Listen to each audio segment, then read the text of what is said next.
He returned after 730 brutal days buried deep behind enemy lines, only to be paralyzed by the sight that greeted him. His little daughter tossed into a corner of the yard like discarded trash, while his wife, dressed in a pristine wedding gown, stood hand in hand with another man.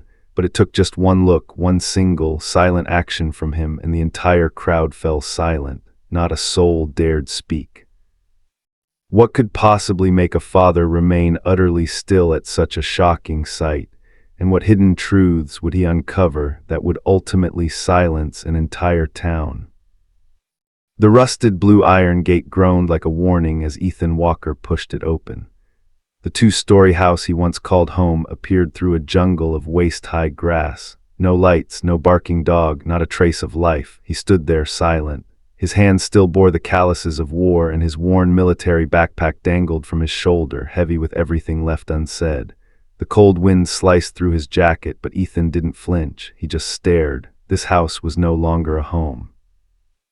He climbed the porch, each step echoing the emptiness. Every window was shut tight, curtains drawn as if the house itself held its breath. He tried the front door knob, locked. Ethan knocked 3 slow, firm times, no answer. He stepped back, walking down the brick path where he used to ride bikes with his daughter, Lily. Now the bricks were covered in moss and scattered with debris. He circled to the back, following the narrow path along the fence. There it was, Lily's old room. The pale purple curtain still hung in the window, but it didn't flutter like it used to. It clung to the glass, stiff with dust and time. Ethan didn't call her name. He didn't pound on the door. He knew no one was there, not anymore. He returned to the front, stared one last time, then pulled out his phone. No signal. That didn't surprise him. During his 2-year special operation, personal devices were prohibited. No texts, no emails, no letters home. Only upon completion was he allowed to return. And now, the home he longed for was simply gone from his grasp. But just as the weight of this desolation began to settle, a chance encounter would open the door to the first unsettling revelations about his vanished family. A click, the neighbor's gate creaked open.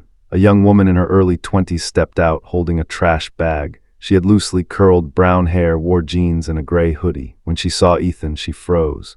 "Oh my gosh, you're Ethan, right?" she said, hesitating, eyes wide. He nodded. "Penny," she said quickly, setting the trash bag down. "I've been renting this place since April last year. The house next door's been empty for over a year now." Ethan looked at her, his voice low and rough. "Where, Julia?"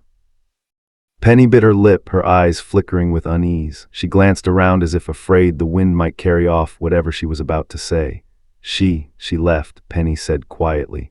"About a year and a half ago, Julia left her daughter with her sister, said she'd come back, but no one ever saw her again." A cold gust swept across the porch, bringing with it the scent of the sea and a hint of salt. Ethan didn't move. His eyes narrowed, trying to grasp something that had just slipped through his memory. "Why?" he asked, his voice dry, almost a whisper. "Why did Julia leave like that?" Penny was silent for a few seconds, then shook her head. "I'm not sure, just that she was very quiet. No one in the neighborhood really knew what was going on. Some folks said she was in trouble. Others thought she was depressed, but no one really knew. She didn't talk to anyone." Ethan swallowed hard, a painful tightness in his throat. His chest felt heavy, as though the shards of a long-buried past had rushed back all at once. But this time there was no one left to blame. Penny looked at him with gentle sympathy. "The little girl's name was Lily, right?" she asked softly. "I saw her a few times. She'd sit alone on the front steps of Miss Clara's house, but it's been a while since I last saw her." "Who's Clara?" Ethan asked, urgency rising in his tone. "Julia's sister," Penny replied more evenly now. "She lives in the old apartment complex over by the migrant district. I've got the address." "Hang on, I'll write it down for you."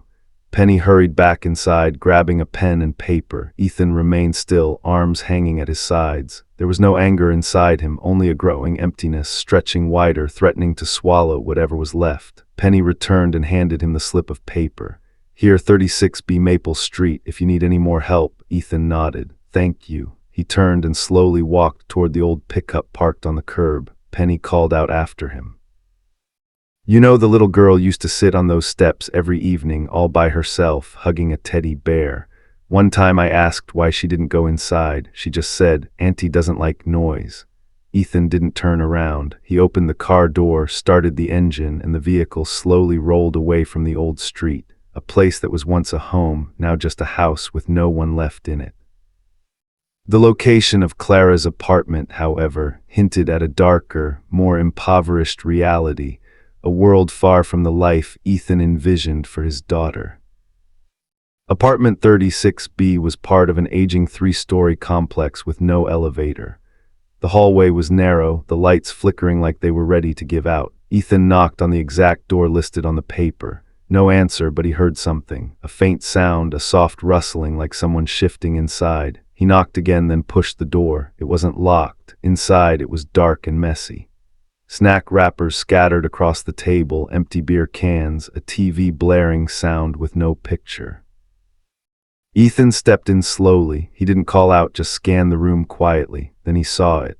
Under the dining table, tucked into the shadows beneath the wood, was a tiny head of brown hair. A small, curled-up body and a pair of eyes wide open, dry, unblinking, staring straight at him. "Lily," Ethan called, his voice low, soft as a breath. She didn't answer, just held tightly to a worn-out teddy bear, her head tilted ever so slightly. Ethan knelt down. He didn't come closer. He didn't push. The girl blinked, then whispered, "Daddy, did you come back for me?" He nodded, even though his throat tightened. "Yes, baby, it's me. Daddy's here. I came back for you." 1 second, 2 seconds. Then Lily slowly crawled out, still clutching the bear. No rush, no tears, just moving toward him, looking at him for a long, long moment. Ethan opened his arms, and for the first time in 2 years, the little girl stepped into her father's embrace. He didn't say a word. He didn't need to. And no one knew. This reunion, while tender, exposed the brutal conditions Lily endured, setting the stage for a confrontation with the one responsible for her shocking neglect. Apartment 36B was darker than he expected. A dim yellow light cast a hazy glow over a floor stained with watermarks. The air reeked of mildew, cigarette smoke, and cheap liquor, an atmosphere no child should have to breathe. Ethan sat down on the floor, still holding his daughter close. Lily rested her head on his chest, clutching her one-eared teddy bear to her body. He whispered, "Have you had dinner?" She gave a small shake of her head. It wasn't a clear answer, but it was enough. He stood up and lifted her in his arms. She was light as a pillow. Her legs didn't move. She just buried herself into his shoulder. The kitchen was bare. A box of cereal lay tipped on its side. Dishes were stacked in the sink. An old pizza box sat open on the counter. Inside, a few dried-up slices had curled at the edges with mold. He pulled out his phone. No signal, no data, no Wi-Fi, but he hadn't planned on calling anyone anyway. Opening a cabinet, he found a packet of instant noodles. That was it. Ethan set Lily down on the worn-out sofa, draped his jacket over her small frame, then stepped into the kitchen to boil water. She didn't ask anything, didn't look around, as if she'd already grown used to the cold stillness of this room. When he placed the bowl of steaming noodles on the table, Lily only looked at it. She didn't move, didn't react. "Try a bite." "It's not great, but it's something," Ethan said, his voice soft, almost soothing. She reached for the spoon, lifted it slowly, and took a small bite, carefully, cautiously. "What's your bear's name?" he asked. She finished chewing before answering. "Hushy, Mommy named him. She said he helps keep quiet for me when I'm sad." Ethan gave a slow nod. His throat tightened. He didn't blame the girl for saying that. Children don't lie. They only repeat what they're taught. The door creaked open. Ethan turned. A woman, probably in her 30s, stepped inside. Tank top, disheveled hair, mascara smudged beneath her eyes. She was holding a bag of liquor. "What the HLL? Who's there?" Her voice was rough, half surprised, half annoyed. Ethan stood up. "I'm Lily's father." Clara froze, then let out a dry laugh like she just heard an old, tired joke. "Well, DMN, Ethan. Thought you were off lost somewhere in Iraq or wherever the HLL." "I was never gone," he replied, his posture steady, eyes fixed on hers. Clara tossed a half-empty liquor bottle onto the table. "Don't look at me like that. Julia dropped the kid off, said it would be a few weeks, and vanished. I've got my own life, you know. And what about her? What kind of life has she had here?" Ethan's voice was quiet, but the weight in each word slowed the air in the room. Clara pulled a cigarette from her bag, lit it, took a long drag. "You think this is easy?" "I've got a job, a boyfriend. Kids aren't something I signed up for." Ethan said nothing. He knelt down in front of Lily. "Do you want to come with me?" She looked up. There was no fear in her eyes, just something else, a quiet hope, like that question had echoed in her head for the past year. She nodded. "You're not going to leave me again, right?" Ethan gently squeezed her hand. "Never. I'm back now, and this time I'm not going anywhere." He stood, lifting Lily into his arms. She wrapped her arms around his neck tightly. No hesitation, no doubt. Clara let out a short, dry chuckle and leaned back against the wall. "Fine, take her, I don't care, but don't drag me into any court CRP, got it?" Ethan didn't answer. He walked out the door carrying his daughter. Never once looking back, she laid her head on his shoulder, eyes slowly closing from exhaustion. As Ethan drove away with Lily, a deeper mystery began to surface, fueled by a cryptic message and a startling online discovery. In the car, Lily sat in the back seat, her small arms wrapped around the seat belt. Ethan adjusted the rearview mirror, his eyes glancing up to meet hers. "Are you cold?" She shook her head. Ethan turned up the heat. A moment passed before she spoke, her voice barely above a whisper. "Daddy, Mom said if I'm good, she'll come back to get me." Ethan didn't turn around. He simply replied, "You've been good. That's why I'm here to get you now." The car pulled away from the apartment complex and turned onto the boulevard. The city lights came on, street lamps casting long, faded streaks across the sidewalks like blurred memories. Ethan glanced at Lily through the mirror once more. She had fallen asleep. The stuffed bear in her arms slipped gently onto her lap, and for the first time since coming home, he didn't feel empty inside. Not because he had found a place to return to, but because his daughter was still here. Lily had fallen asleep in the back seat, clutching her one-eared teddy bear, her tiny face catching the fleeting glow of streetlights as the car rolled along. Ethan didn't turn on the radio. He needed the silence, the only thing holding his mind together after what he'd just witnessed. Clara had been right about one thing: that place wasn't a home, and Lily couldn't spend another night there. But then what? Where could Ethan take her? The old house had long since been rented out. He didn't even have the keys anymore. A hotel was out of the question, too loud, too cold for a child who'd just been abandoned. A few names drifted through his mind. Old friends, former teammates, but they'd all moved on, built new lives. In the end, only one name surfaced like a lifeline in the dark. Thomas Lane, a former cop, quiet, not the friendly type, but reliable. The kind of man who showed up when it mattered. Years ago, they'd buried a teammate together during their first deployment. Since then, they'd kept in touch, barely, just enough for Ethan to know if things ever went bad, Thomas wouldn't turn his back. Ethan pulled over to the side of the road, took out his phone. The screen lit up. Thomas's number was still in his contacts, saved under the initials TL. He dialed. One ring, two. "Jesus, Ethan, I thought you were D-Ad out there." Thomas's voice rasped, thick with sleep. Ethan got straight to the point. "I've got a little girl with me. I need a place to crash just for tonight. Can you help?" A beat of silence. "Of course, my friend. Third floor, doors unlocked." The old apartment sat on the third floor of a peeling painted building, the hallway thick with the smell of long-standing dampness. Ethan carried Lily in his arms. The little girl was still asleep, her breathing steady, arms wrapped tightly around her father's neck. Door 3D was slightly ajar. Inside, the lighting was dim, the walls blotchy with age, but everything was clean, tidy in the way someone living alone for years would keep it. Thomas stood by the dining table, wearing a hoodie and sweatpants, a bottle of water in his hand. "Put the girl on that bed. I've climbed it," he said plainly, without small talk. Ethan nodded. He gently laid Lily down on the narrow bed pressed against the wall, slipped off her shoes, and pulled a thin blanket over her. She shifted slightly, but didn't wake. Her arms still clutched the stuffed bear like it was the only thing left from her old world. He walked back into the living room. Thomas had already placed a glass of water for him on the wooden table. "She looks like you," Thomas said, his eyes never leaving the muted news broadcast on the TV screen.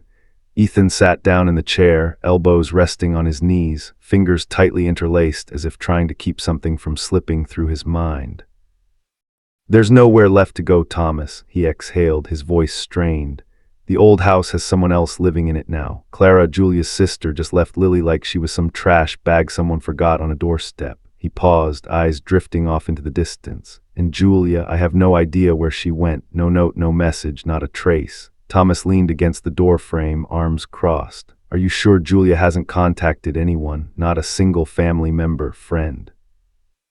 Ethan shook his head. She disappeared like she never existed, but I don't buy that. You don't just abandon your child and vanish into thin air without a word, without even a shred of remorse. Thomas stepped in and took a seat across from him. Maybe she's still around, just doesn't want you to find her, or maybe someone's helping her hide. Ethan looked up. You think someone else is involved? Could be, Thomas said, then paused. Wait, I remember.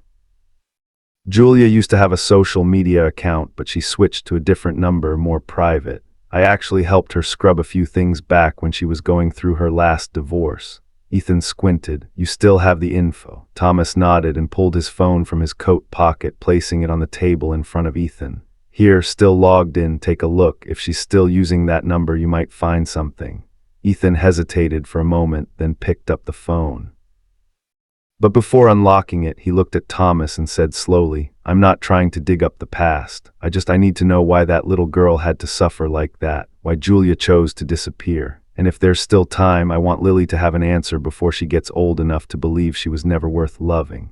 Thomas didn't say another word. He simply placed a hand gently on his friend's shoulder, a brief squeeze but firm enough to carry weight. Go find your answers, Ethan. But don't forget, you're not alone anymore. He didn't ask anything else, just slid his phone across the table toward Ethan. Start here. If there's anything to find, this is where it begins. Ethan unlocked the phone, then typed in a name that hadn't appeared on any of his devices in 3 years, Julia Sanders. The account was still public, same name. The profile picture was a shot of Julia standing on the beach wearing a white dress, hair flowing loosely. That smile hadn't changed, except now it wasn't for him anymore.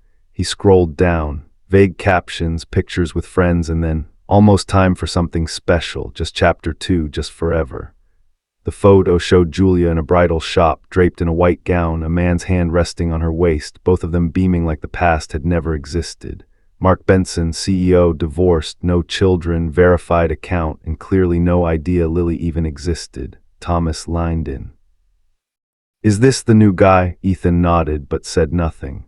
His fingers moved slowly across the screen, pausing on another picture. One of the comments read, that dress was made for you, wishing you all the happiness in the world. Ethan handed the phone back to Thomas, his eyes suddenly shifting as if something had just clicked. Wait, I left Lily's teddy bear at Clara's place. He stood abruptly, fumbling for his car keys. It's the only thing she's had with her since that night.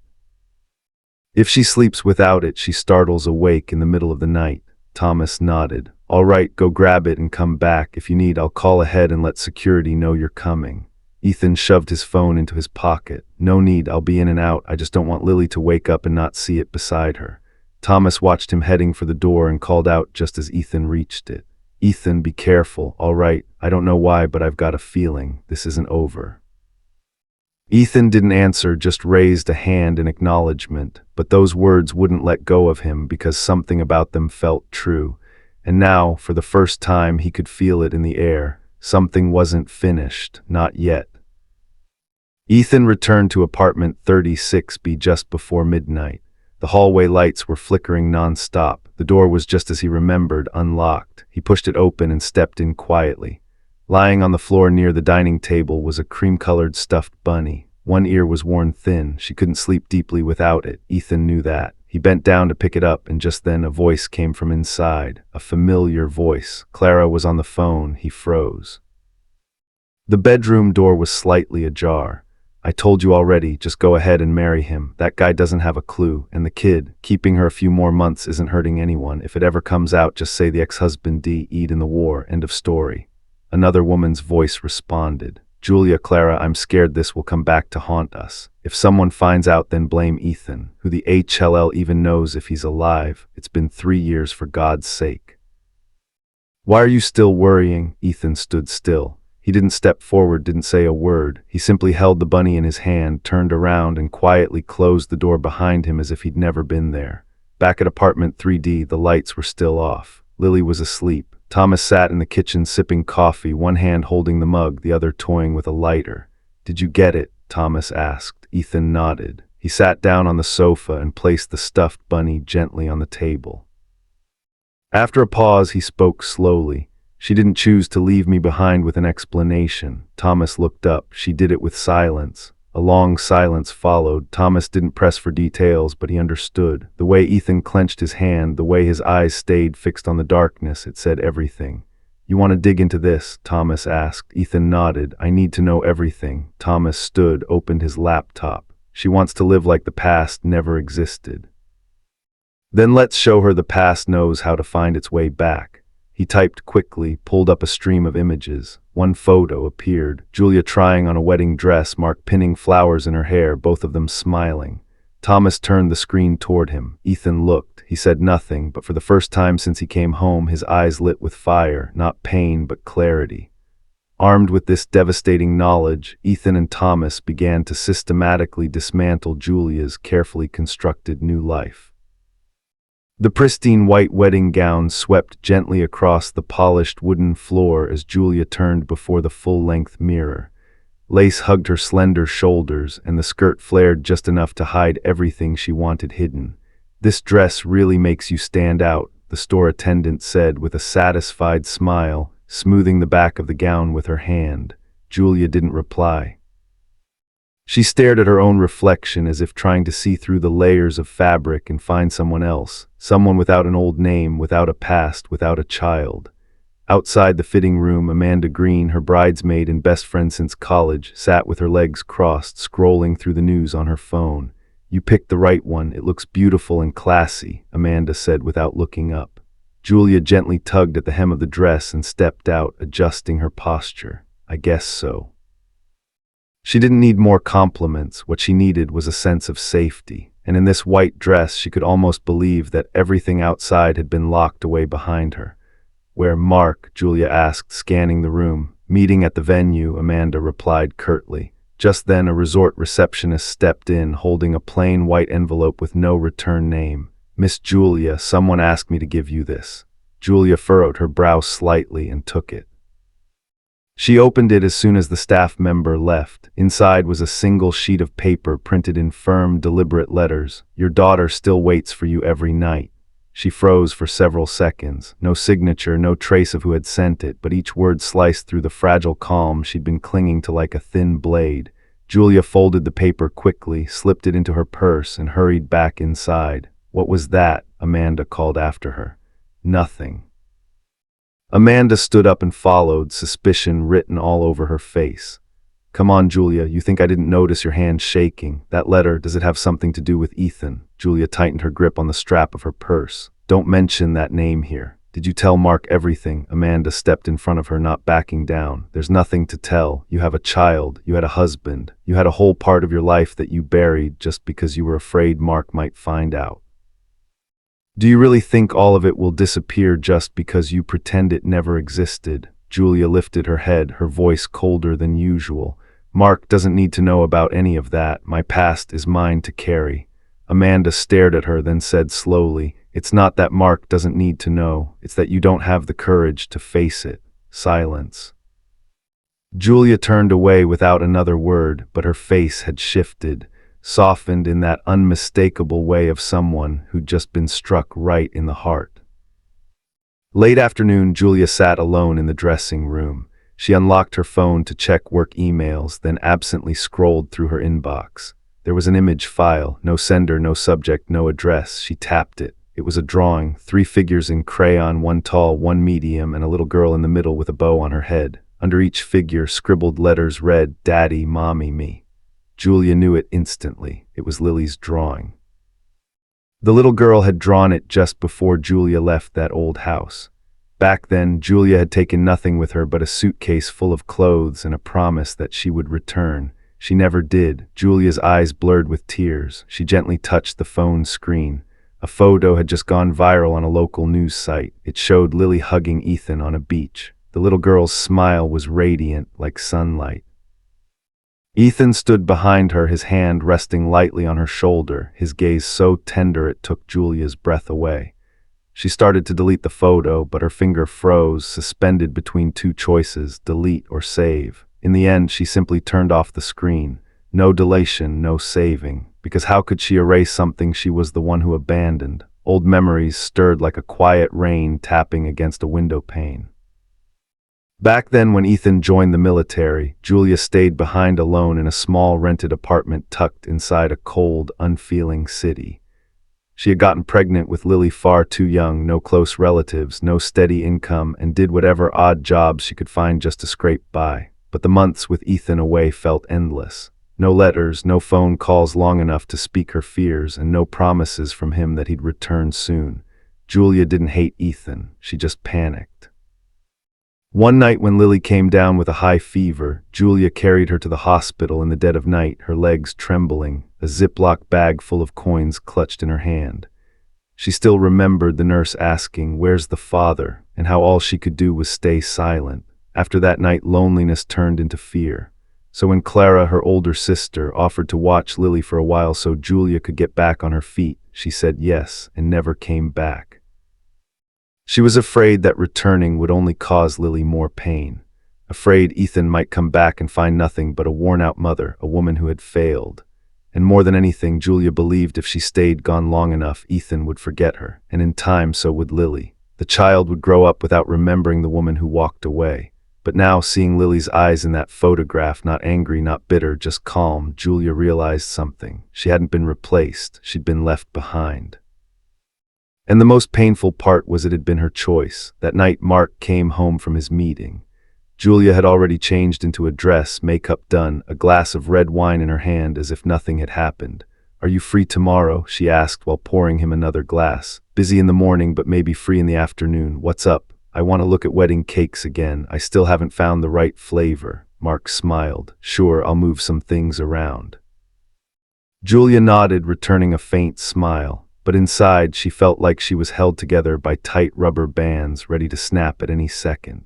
Later that night, she sat alone in the living room. The space was luxurious, warm, but couldn't quiet the storm inside her mind. She pulled out a folded paper from her wallet and stared at the handwriting one more time. No signature, but Julia knew Ethan was out there and maybe he was getting close. She struck a lighter and held the flame to the corner of the paper. Fire flared up, devouring the letter within seconds. Julia thought she'd erased the last trace, but what she didn't know was that a small, ceiling-mounted security camera in the corner of the room had recorded the entire moment. The arrival of the letter, her trembling eyes, and the hand that struck the flame. A silent video, but to Mark, the man whose name wasn't mentioned in any of her words, it would be the clearest confession of all. Ethan quietly closed the trunk of the car. The early afternoon sunlight slanted across the peeling walls of the house he once called home. The three-bedroom house on the corner of Riverstone had been the place where he first laid Lily down in her crib. Now it stood hollow, like a memory fading into fog, except for a few cardboard boxes filled with files and some dusty old toys Clara hadn't bothered to take. Thomas stepped out of the car behind him, carrying a document bag and a small voice recorder. "You really think you'll find anything here?" he asked. Ethan gave a slight nod. "I need medical records, the original birth certificate, anything that proves I was ever a part of her life." Thomas glanced around. Clara didn't change the locks. She never considered this place hers. The old door opened without resistance. The house was silent, as if no one had ever lived there. The smell of dampness rose from the carpet. On the wall of the living room, a small note still clung to the paint. Lily's vaccination schedule, age 3. Ethan stepped inside, his every movement heavy with the weight of the past. He didn't know what he hoped to find, but he feared what he might. Nearly an hour later, as Thomas was sifting through a stack of old documents, Ethan heard a knock at the door. He answered. Standing there was an older woman, small in stature, silver hair tucked nightly, holding a cloth tote bag and a handful of children's books. She looked up, her eyes a mix of surprise and deep emotion. "Ethan Walker," she blinked. "Yes, I'm Mrs. Langford. I was Lily's preschool teacher. I didn't expect to see you here. I just came by to return some books Lily used to love. She insisted on borrowing them back then." Ethan invited her in and made her a cup of tea. A few minutes later, they sat across from each other in the worn-out kitchen. "There was one time," she began softly, "I called the guardian, your late wife's sister, after I saw Lily waiting outside the school gate for over an hour and a half with no one coming to pick her up." Her voice dropped. "I thought about keeping her in for lunch, but Lily just shook her head and sat under the tree hugging her teddy bear. She didn't cry, didn't complain, just sat there in silence." Ethan bowed his head, his hands tightening around each other. I wasn't there. But you are now, she said gently. Don't let someone else write the rest of the story. She stood, reached into her bag, and pulled out a small folder. These are copies of the letters I sent to your old address. You probably never received them. There's also a photo from her birthday last year taken at the school. Ethan took the folder. His eyes paused at a photo of Lily wearing a paper crown, standing beside a small cake. Surrounded by classmates and teachers, her gaze still seemed distant, as if searching for someone. He thanked Mrs. Langford with a firm handshake and stood silently as she walked away. Only one thought echoed in his mind: she never stopped waiting for me. Thomas was sitting cross-legged on the floor of the master bedroom, rifling through old drawers.